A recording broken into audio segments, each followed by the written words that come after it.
Empezamos por allá. Buenos días, presidente. Buenos días a todas y a todos. Nancy Flores, de la revista Contralínea. Presidente, antes de hacerle mis preguntas, quiero despedirme de este ejercicio de libertad de expresión y de derecho a la información muy importante. Rompió el cerco mediático impuesto por las corporaciones a lo largo de los años y me parece importante reconocer, en el caso de Contralínea siempre trajimos los temas que investigamos. Usted siempre tuvo respuesta a las preguntas que le hicimos de manera amable y le reconocemos por ello. También decir pues que el resto de los reporteras también ha venido a externar sus preguntas, en algunos casos también sus críticas y en otros incluso exabruptos, y nunca se tuvo una represalia por ello hacia los demás. Entonces queda claro que este ejercicio importante ha respetado siempre la libertad de prensa. Quienes no se atrevieron jamás a venir a hacer sus preguntas o cuestionamientos, pues queda claro que lo que les gusta o lo que les parece muy cómodo es estar detrás de los micrófonos y desde ahí lanzar sus temas, algunas veces de desinformación, de infodemia, de posverdad, de mentiras abiertas, directas, y que lo que menos querían era una réplica directa.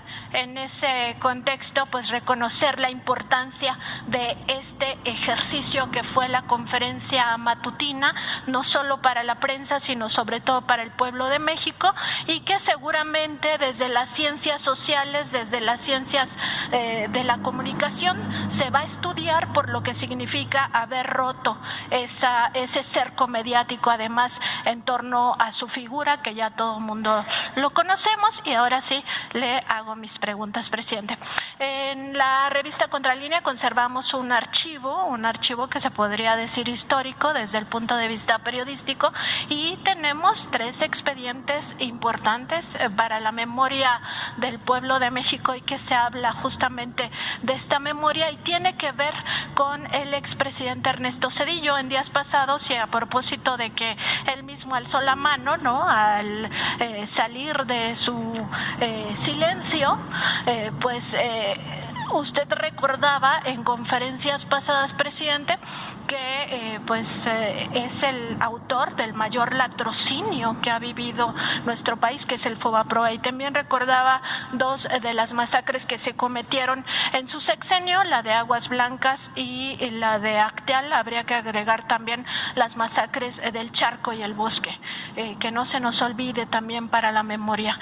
Y en ese contexto, pues decir que este expresidente mintió cuando dijo que tenía que trabajar para mantener a su familia. Tiene una pensión vitalicia que le paga el erario de la nación con dinero del pueblo. Actualizamos esta información y gana 136,000 pesos mensuales. Este mes de septiembre se está embolsando ese dinero, más de 1 millón de pesos anuales, y desde esa comodidad de seguir viviendo desde el erario, pues mantiene también este tipo de acusaciones. Ahora, en nuestro archivo de la revista Contralínea, en estos 3 expedientes, pues quizá también haya otra, situación grave, y es que se llegó a documentar presuntos nexos de su círculo cercano, familiares, su esposa, sus cuñados y su suegro con el cártel de los Amezcua Contreras, el cártel de Colima,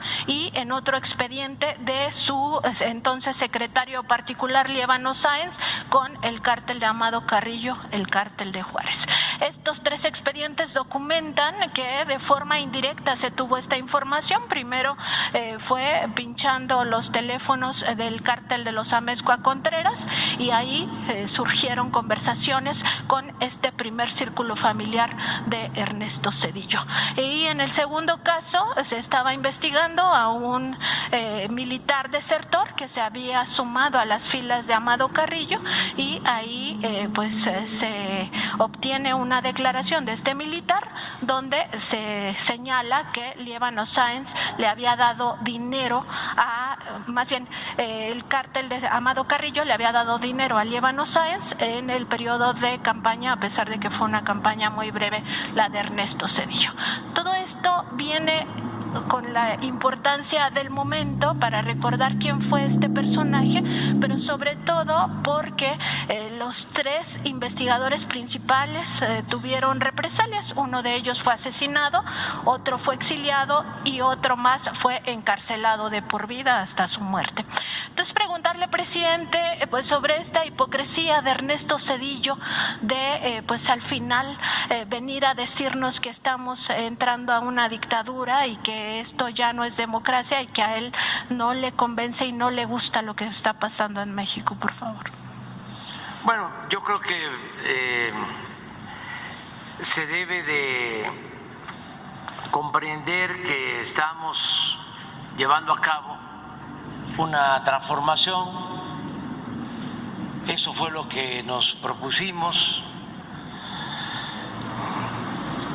Nosotros tenemos la convicción que no se puede enfrentar una decadencia,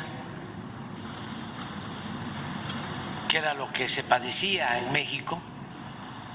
No solo era una crisis económica, de bienestar social, sino era una crisis en todos los ámbitos de la vida pública, en lo político, en la pérdida de valores. Vivíamos un proceso de degradación, padecíamos un proceso de degradación progresivo, una decadencia. Y para enfrentar ese mal no había más que llevar a cabo una transformación, una revolución, un cambio de fondo verdadero.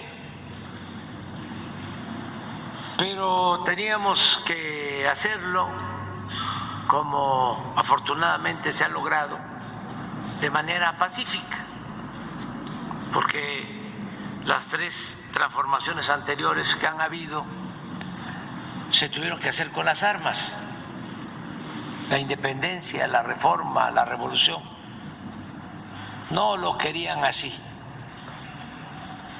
nuestros héroes